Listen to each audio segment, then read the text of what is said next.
like here. Draymond Green is tired of it. He went on a Shaq podcast and called out Stephen A. Smith and saying that it was unfair to me with the whole situation where he Oh, got suspended. he didn't like that basically everyone was questioning his mental health because he's physical on the court. And he's like, I'm fine as a person. I've never had one instant in life where I'm not fine as a person. Facts. He goes, I just had a couple plays where they thought I was doing too much on the basketball court, but that has nothing to do with me as a person. Like people saying I need help, like I need therapy, like I'm a menace to society, and that's not the case. And he said Stephen A. called him, which is a respectable thing, but he didn't like how he went like that level, like he just said, instead of just being like he lets his emotions get the best of him, saying like, oh, he needs a therapist and all that. So I can understand that, but you know, Draymond does do too much. He literally got Rudy Gobert in a headlock, and that's why he got suspended like 16, 17 games.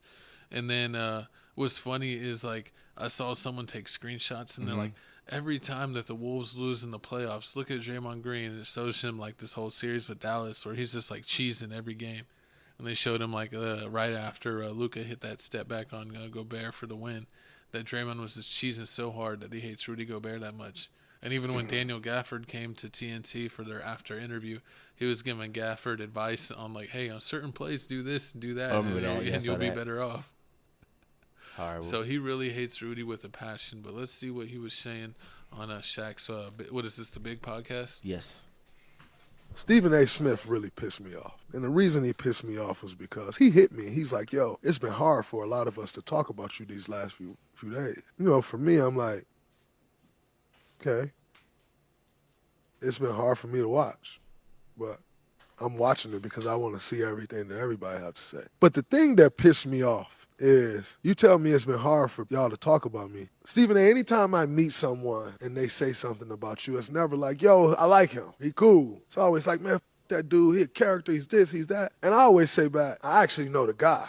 The guy is actually a cool dude. You can take what you want from the TV screen. I actually know the guy. He's a cool dude and a real dude. And then you get the opportunity to talk about me. And listen, I know you got a job to do. I know you got to do your thing and say what you got to say. But at not one point did you say, well, y'all are saying this person is up and this person need help. Now, I know the person. Say what you want about the basketball player, that's fine. But I know the person. But to sit back and see those that claim to know and appreciate me as a human being just flow with the narrative because it was easy to do, I lost a lot of respect for a lot of people.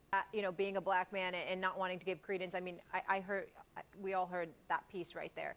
So I'm assuming what triggered him was you saying that he was out of control, but I think you were referring to just the incidents on the court where he was continuing to get the ejections, correct? Not just that, he also told the league office he felt like he needed to get himself together, that he wasn't right.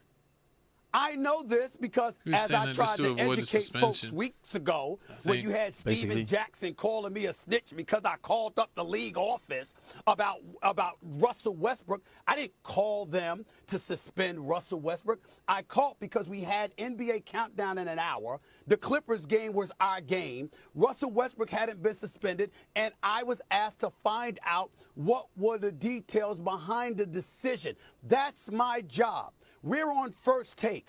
We have about 12 to 15 segments a day, about 70 to 75 takes a week. Yeah. I give over 3,000 takes a year on this show alone. I've given over 40,000 takes throughout my career. Give a lot of takes. You would think I'm not going to make everybody happy with every single syllable that comes out of my mouth, but I pride myself on being fair. I pride myself on being a human being. I know that Draymond Green has 4 beautiful kids. I know that he has a lovely wife. I know that his mom is wonderful. I know that his inner circle is everything. I know that.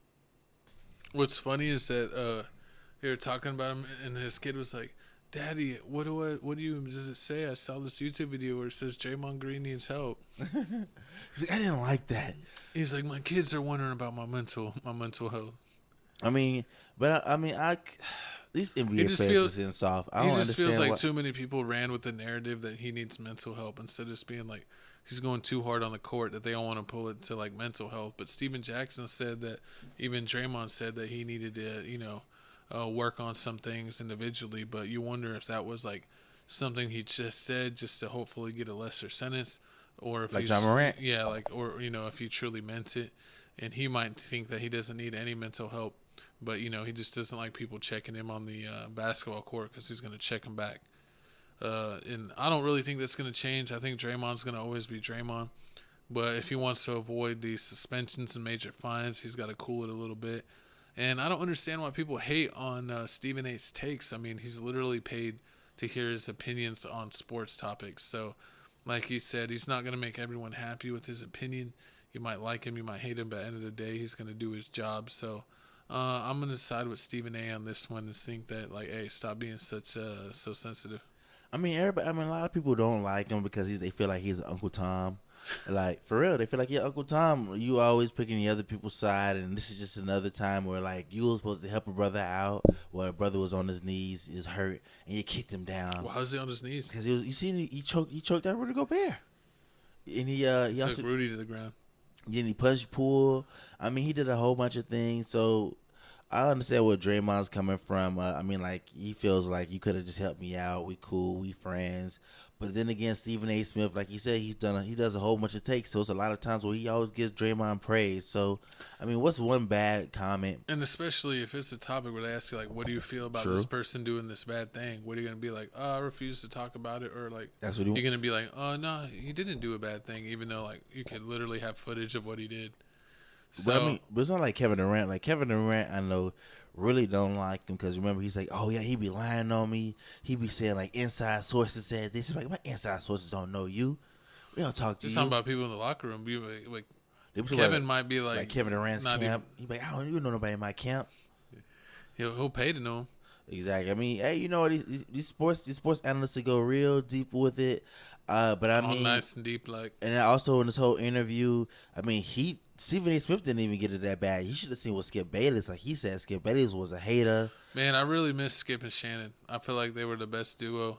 And I feel like Skip better than Stephen A. and Skip. I feel like Undisputed is not near as good with the new cats that they got. Paul Pierce. Yeah, it sucks. I don't know if they even had him back, but back? I don't really like First Take even that much. I actually like Nightcap on Shannon's own YouTube better than either one of them. So I don't really find myself watching. I'll watch First Take here and there, especially since Shannon's still on there if they're talking basketball, or they have someone like JJ Redick on there talking basketball.